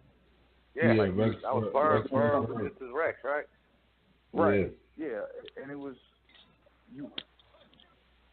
you can't if you're a business, and I'm not saying obviously, they've continued to do well for themselves. So I'm not gonna throw any shots that way, but it's like if we're gonna do something, over here, my whole thought process is, if we're gonna go big, can we continue? Like, is the next event gonna be just as big, if not even better? Because if it's not, people are gonna expect that. The battlers are gonna expect to be paid more, or are gonna be paid just as much. There's a certain stigma that's gonna be left. Like, how you gonna turn around and ask to tell a battler for one battle? It's like, yeah, we're just, how about 5? And he'll be like, okay, 5. And then the next time you turn around and be like, look, we don't have, what we got, can we do 3? But it was like, but you just gave me 5. Now you're asking me to take 3. I can't do that. I can't do that. And that's another issue. You have to be able to have a pay scale to where, like, we're going to slowly increase it, but don't just jump out there and say we're going to create this magnificent. That's how a lot of leagues die. A lot of leagues die like that because it'll be, we're going to throw $15,000. Let's get all these big names on the card. And then your next card ain't nowhere, you're not going to have nobody on it. You up here trying to bring attention to your league. And you should have just done, that's why we try to do it slow. Now, so we got niggas headlining on our cards that started off on the undercards on the first card, but since they've been battling and working their way up, now people want to see them. But just jumping out there with this, enormous card, no, man, you can't do that. You can't. You're not gonna survive that way. But I ain't mad. Hey, I'm just thankful that we got a good plan for it. We got a nice little business plan for it. Where you see Bullpen in 5 years? 5 years. Whew. Man, if we're around 5 years from now, I'm not saying we're going down the tank, but it's just thinking that far ahead. I'd be really blessed, man. We'd all be really blessed, and you better believe in 5 years, it's gonna be 100 times better than where we are now. 100 times better. We'll have we've already got like a stable of our own talent. We've already got, we're working on not like our own little, like tryout type situation. People trying to get to our main stage. And I just think the business model that we've got will definitely be here in 5 years. And hopefully by then, a lot of corporate sponsors will have taken notice, and we'll be able to take battle rap to a whole nother level. You know what I'm saying? We were on TV, like a couple months ago, on the rap game, and and that was a big deal. That was huge. You know what I'm saying? Like, even though it was a small little spot, it was. We were only in there for like 15 minutes, but still, like that you got people watching who've never even seen what modern day battle rap looks like. And now they might be. Our subscribers jumped up after that episode. We went from we were at like 22,000. I know we had like 30,000 now. That's good. Yeah. So it's about doing stuff like that. Yeah, it's about trying to reach a whole new, audience. And try and get them to, and it's going to be difficult. It's going to be difficult, mainly because of what battle rap is. You can't have battle rap on national television, obviously, like actual battle rap. What we did for them was, kind of, watered down a little bit as far as what they were actually able to show from the event. But we got to find an avenue that fits battle rap, to where nothing has to be taken away from, like, its actual creativity and what goes into creating an event and, the material, but also be able to reach a whole new audience that, you know, makes it bigger than what it is now. That's where that corporate comes in. Yep. It can help you do that. Absolutely. It can help you do that. Yeah. But they're afraid of it, man. A lot of them are afraid of it for some reason. And I don't know why. I don't think we haven't had one fight, you know, on stage or anything like that. Nothing like. I think that, you know, a lot of these companies are just afraid of hip hop in general. Anything that is considered in the realm of hip hop, people just it's dicey for them. Well, their great grandparents, you know what I mean? They grew up these is people who are 70 years old that have no idea about. They were already alive before hip hop started. You know what I'm saying? They're not part of the culture. That don't have the influence of it and the love of it. But hey, man, that's gonna change too. That changes with time. Oh yeah, it'll definitely change with time. But we got to work at it too. You know, it's gonna take people. You know, we got to hit avenues up all the time, like you know, just to kind of get people familiar. You know, with where it's at now, and that it's not. It doesn't carry. It's not what they think it is. Because anytime I try and, like I said, anytime I try and introduce battle rap to people, and I try and explain it, they always come with that. Oh, it's not this. It's not. You know, them just freestyling and stuff like that. And I'm like, no, man. This man done research on this man for about 2 months. This could get ugly. Right. like you gotta break it down. Yeah, exactly. Yeah. But it's also educational. Don't get me wrong, y'all, about this, but it's educational with the wordplay, the influence, like you said, the research that they do find out about things and how they can take this subject and then angle it up here to where it reflects, but it stays in this angle. It's crazy. The poetry and all the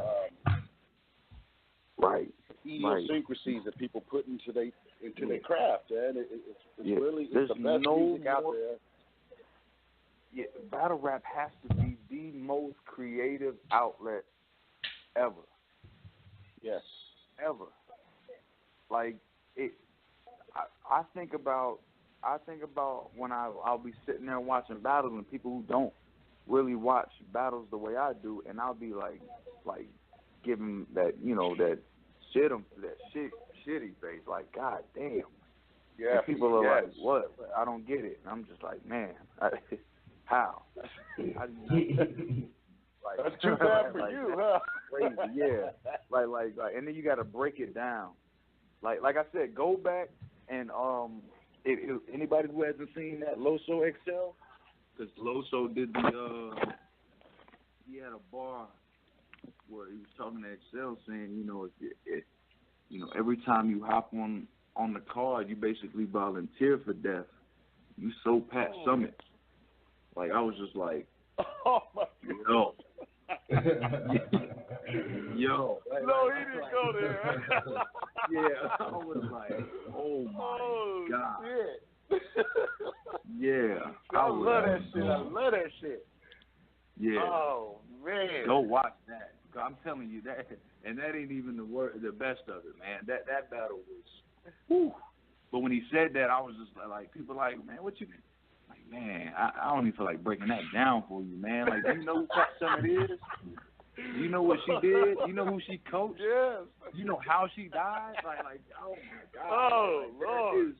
That was too much. So yeah, it's the most creative outlet ever. Like, ever. Love that. Mhm.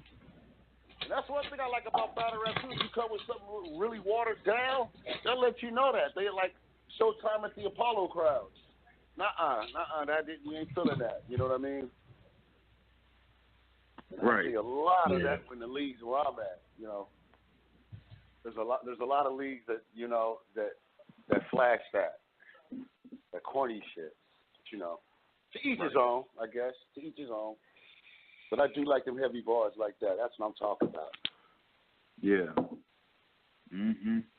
And battle rap. I mean, I will say this is with it changing. It will have to go like in a slightly different direction. Not necessarily like, you know, that it changes, you know, the frame of what it means to be a battle rapper. But there's a reason why King of the Dot has so many sponsors and has stuff like that. Like a lot of their artists, they bring a humorous element to the game. Right.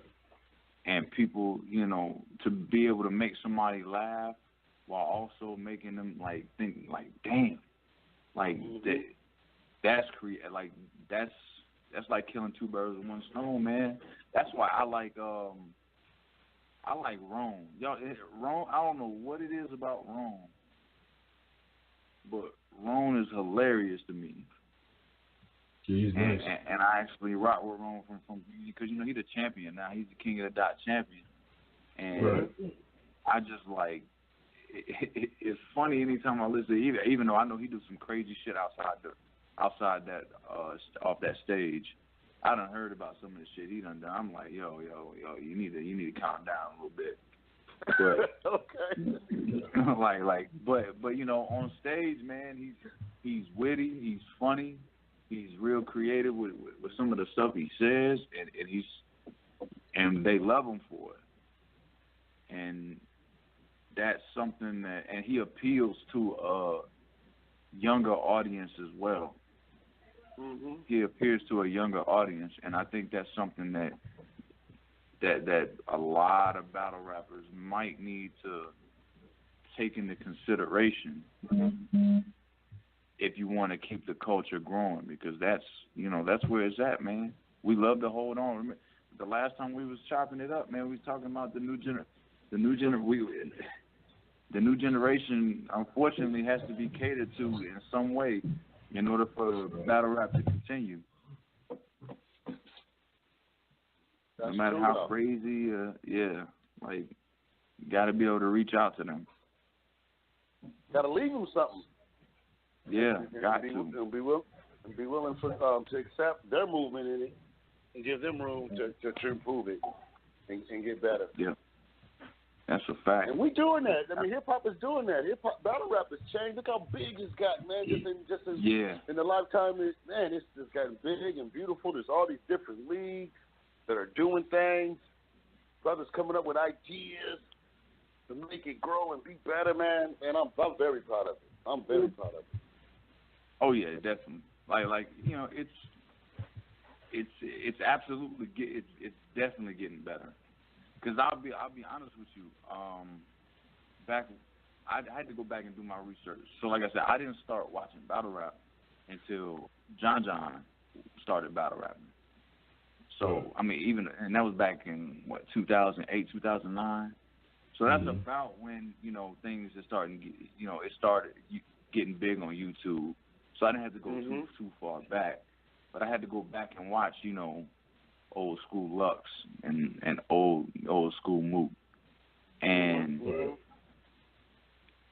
it's actually hard to go back and consider it really entertaining. Not to say that they didn't have bars, but there's something about attacking the person that's in front of you that just makes it, I mean, way more entertaining. Back then, man, they would just spit crazy bars, but rarely did they like attack the person in front of them. It was just whoever's got the better bars. Right. But the disrespect factor, like that's what made Arsenal. That's why Arsenal was always number one. Always, for the longest. For the longest, he was number one. It really didn't even matter if somebody could outbar Arsenal. He was gonna say something that on my mama you will always remember about the person in front of him. Always, it never fails. It would never fail. Him and Conceited. That was the first battle I ever watched.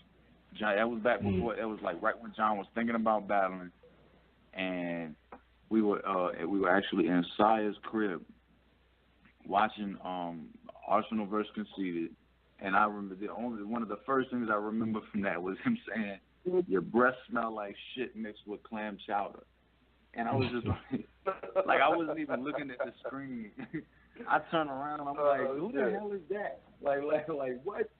And that's all it was. He was just telling jokes, but being disrespectful at the same time. And that shit is appealing, man. It's appealing. And, you know, the fact that he can mix in bars with it, it just made him one of the GOATs. So I agree with that. He's hella with it. He's definitely on my Mount Rushmore. Absolutely. Absolutely. He's one of the pioneers, King. Yeah, absolutely. He's one of the guys that made the spotlight so bright. Right. That's a fact.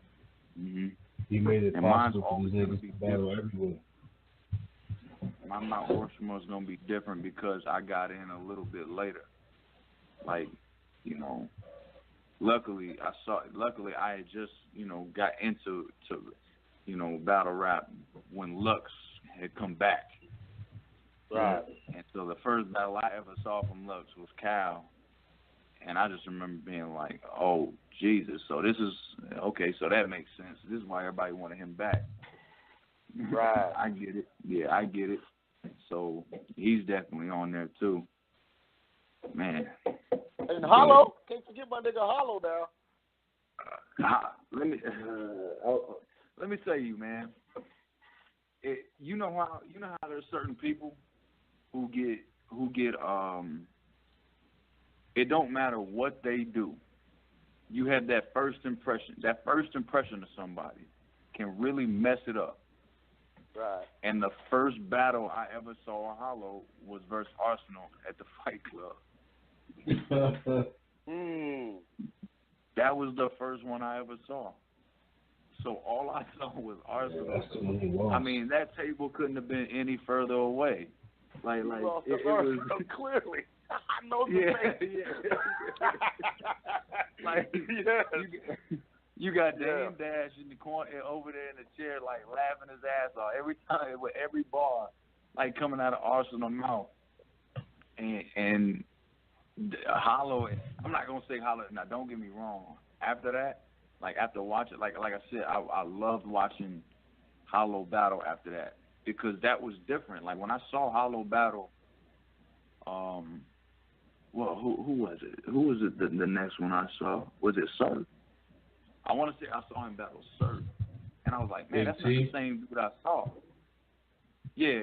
You had Big T, Sir. Who else? Did he battle Conceited? Goods. Big T, Goods. I saw the Goods one too. Yeah. But that wasn't that Hollow was not the same Hollow that I saw against Arsenal. Right. Yeah, it was just crazy to me. Yeah, Arsenal was on a whole nother level that day.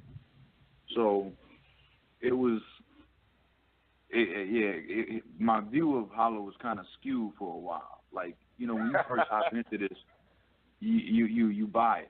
That's like nobody could have ever told me that Arsenal ever. I talked to when we brought Mav Hopper down for our second event. And that was one of the conversations I had with him. I was like, I remember the first time I saw you, it was you battling Ars. And I was like, I'm sorry, but like nobody could ever beat Ars to me. It didn't matter what anybody said. And we was just laughing about it. I was like, it's funny now because when you look back at it, I got a way more unbiased approach to watching battles. But back then, Ars was unbeatable. You know, back then I was trying to go to as many John battles as I could, so he was always unbeatable.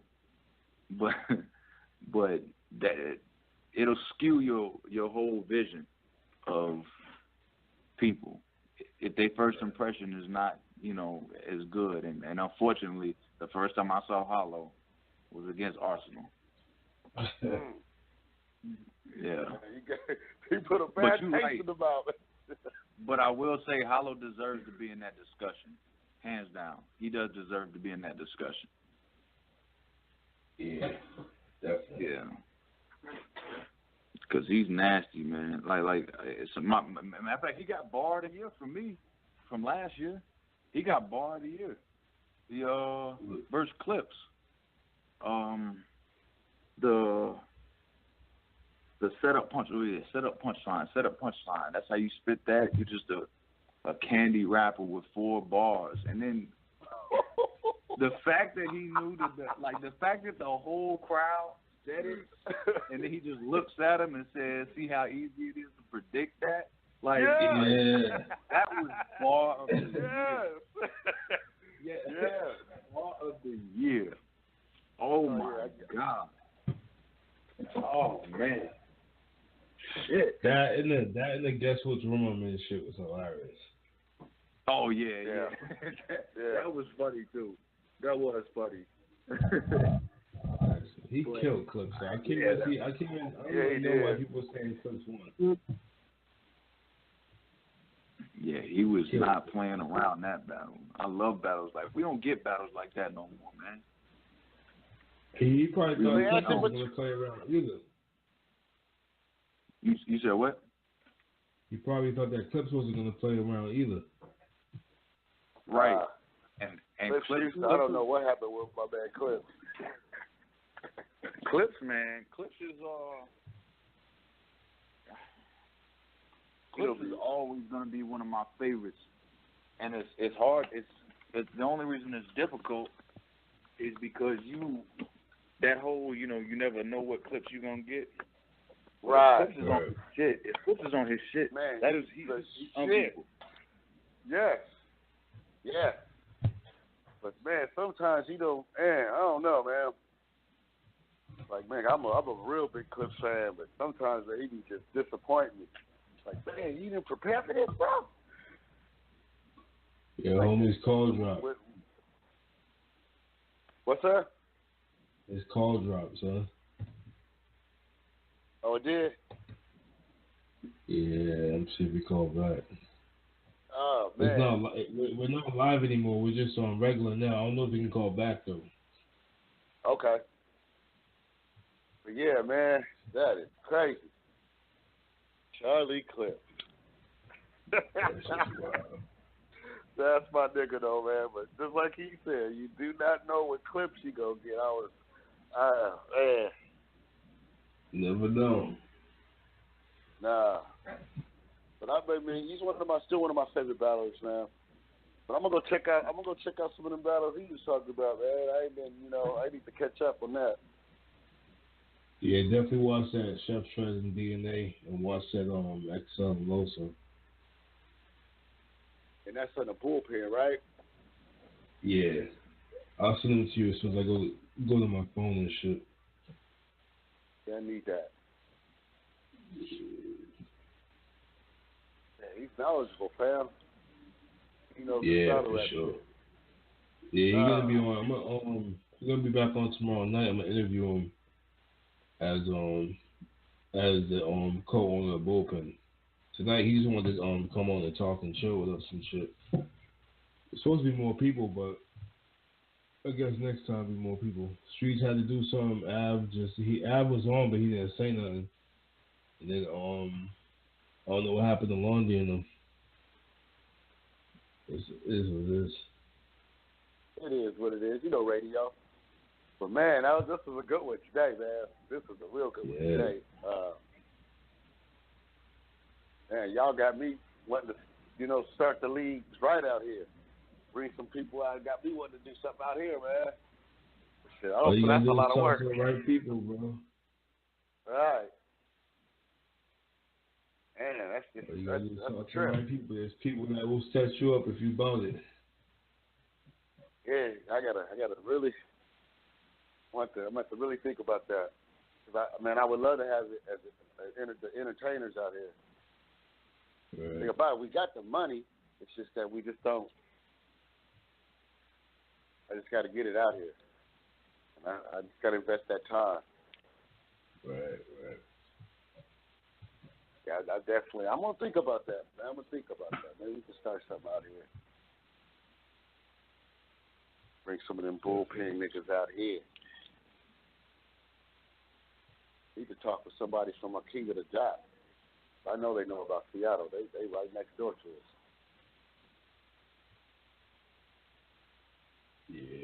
Yeah, King. Yeah, when you gonna come on the station, man? When could I get you on the station and interview you on my station, man? What days are you doing it? I usually do it Saturday nights. It'll be about 9 your time. Actually about 9:30 your time. I start about 6:30, and I go on to about 9:30, 10 o'clock. And my interviews is different. It's like, cause I'll stop, play some music a few times, a few songs of music, then I'll bring you back. Then we'll talk more, and I'll play some more music. You know. All right. You gotta let me know on Saturday, cause I got let me know in advance so I can get ready to run out to the car and do the. I'll have to sit in the car and do it. That's a bet. That's easy. Huh? That's easy. Yeah, we can do that. That's easy. Yeah, cause it'll be easier for me to focus on the interview in the car. Okay. Probably not this Saturday. I'm going to be kind of booked this Saturday, but let's shoot for the next Saturday after that. Sure. That's the Saturday after Thanksgiving or before Thanksgiving, I believe. Yeah, that's just coming up fast. Man, I can't wait. I love Thanksgiving, pal. Next you know, not it'll be for Christmas. my native people, you know what I mean? I love it for the food, pal. For real. Ooh, I love that food. Love that shit. Some baked macaroni and cheese. Oh, my God, yes. Oh, man. With the ham and then the turkey and then the dressing and then the pies. Oh, God. Football all day. Football don't got to work either? Come on, man. Leave me alone. I'm putting on 10, 15. Yeah, I got Thanksgiving and Black Friday off. Are you working? Huh? You got those days off? Yeah, my job, yeah. Oh, hell yeah. See, that's what I'm talking about. I got to see if I got that Friday off. I might want to work that day. I want to spend that money. Hey, fam, we need to go down to one of these, you said what? You get paid for it? Yeah, holidays, yeah. Ooh. That's a good one, man. They may pay me for Thanksgiving, but I know they ain't going to pay me for the Friday. You cheap motherfuckers. Man, we need to go down to one of them battles they got down there in Atlanta, man. And I got family live down there and everything. Yeah, me too. Need to make that happen. Y'all was reminding me all kind of shit that talking in Atlanta shit, man. Like, damn. I need to find out when this next one is, man, and make sure we can make that trip. Yeah, definitely. Keep in contact with homie.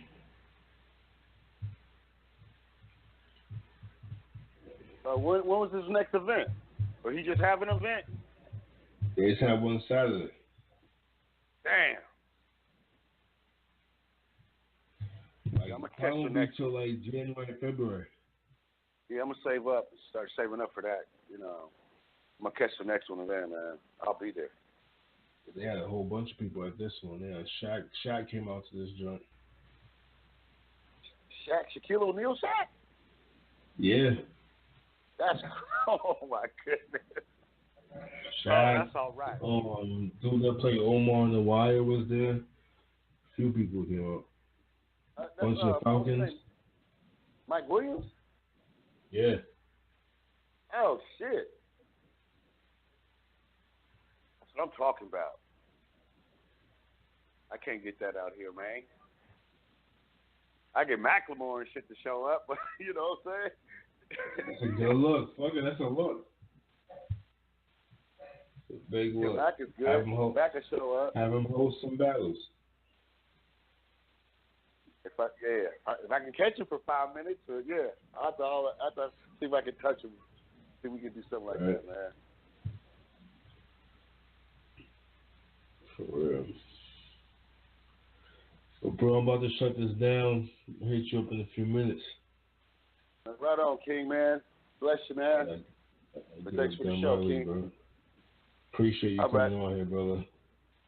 Man, love it, man. Hit me up next time, too. I got you. All right, for sure, brother. I'm gonna talk to you in a few minutes. All right, easy. All right, well. Ball flipping for whoever will listen. I've been your favorite. Heard my first verse on Hot 97. Feel like I made it. Give up this shit and just scramble nights that I made it. Gave my better half the music, still underappreciated. Overlooked us in something that we created. Niggas would rather run from the culture, yet come for the easy payment. Stuck with the cliche, got the belief to change it. Overshadow with the thought of you possibly